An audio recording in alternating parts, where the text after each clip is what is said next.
கர்த்தருடைய பரிசுத்த நாமத்துக்கு மகிமை உண்டாவதாக. இன்றைய தேவ வசனம் 3 யோவான் 1:2 வசனம். பிரியமானவனே, உன் ஆத்துமா வாழ்கிறது போல நீ எல்லாவற்றிலும் வாழ்ந்து சுகமாய் இருக்கும்படி வேண்டுகிறேன். ஆமேன். இந்த வசனத்துல நம்ம என்ன பார்க்கணும் என்றால், தேவன் யோனாக்கு சொல்கிறார், பிரியமானவனே, உன் ஆத்மா வாழ்கிறது போல நீ எல்லாவற்றிலும் வாழ்ந்து சுகமாய் இருப்பாயாக. ஆமேன். நம்ம தேவனோட பிள்ளைகளா இருக்கிற நம்ம ஆத்மா தேவனுக்கென்று வாழ வேண்டும், தேவனுக்கென்று ஊழியம் செய்ய வேண்டும். நம்ம ஆத்மா பரிசுத்தமா இருக்கும்போது தேவன் நம்ம ஆத்மா வாழ்கிறது போல நம்ம எல்லாவற்றிலும் வாழ்ந்து சுகமா இருக்க பண்ணுவாராக. ஆமேன்.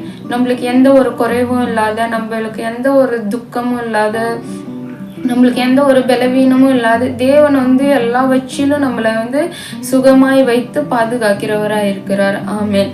அடுத்ததாக பார்க்கிறோம், யோசுவா 23:11 வசனம். ஆகையால் உங்கள் தேவனாகிய கர்த்தரிடத்தில் அன்பு கூறும்படி உங்கள் ஆத்துமாவை குறித்து மிகவும் எச்சரிக்கையா இருங்கள். ஆமேன். இந்த வசனத்துல நம்ம என்ன பார்க்கிறோம் என்றால், நம்ம ஆத்மா எச்சரிக்கையா இருக்க வேண்டும். நம்ம ஆத்மா எப்படி எச்சரிக்கையா இருக்க வேண்டும் என்றால், நம்ம தவறான வார்த்தைகள் பேசக்கூடாது, நம்ம தவறான காரியங்கள் செய்யக்கூடாது, நம்ம அடுத்தவங்களை பத்தி நம்ம பேசக்கூடாது, நம்ம அடுத்தவங்களுக்கு தீங்கு நினைக்க கூடாது, கெட்டது நினைக்க கூடாது. நம்ம தேவனுக்கென்று பரிசுத்தமாய் வாழ வேண்டும். நம்ம தேவனுக்கென்று உண்மையும் உத்தமமாய் வாழும் போது தேவன் நம்மள இடத்துல அன்பு கூறுகிறவராக இருக்கிறார். ஆமேன். அடுத்ததாக பார்க்கிறோம், லூக்கா 21:19 வசனம். உங்கள் பொறுமையினாலே உங்கள் ஆத்மாவை காத்து கொள்ளுங்கள்.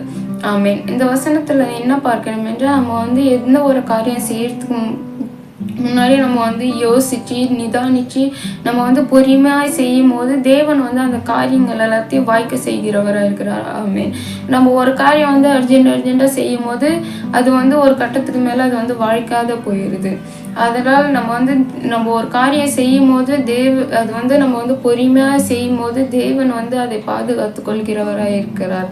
ஆமேன். நம்ம ஆத்மா தேவனுக்கென்று வாழ நம்ம அர்ப்பணிக்க வேண்டும். நம்ம தேவனுக்கென்று ஊழியம் செய்ய வேண்டும். நம்ம பரிசுத்தமாய் தேவனுக்கென்று ஊழியம் செய்யும் போது தேவன் நம்ம ஆத்மாவே வாழ்கிறது போல நம்ம எல்லாவற்றிலும் வாழ்ந்து சுகமாய் இருப்போமாக. ஆமேன். நீங்கள் இந்த வசனத்தை படிங்கள், தியானிங்கள். கர்த்தர் உங்களையும் ஆசீர்வதிப்பாராக.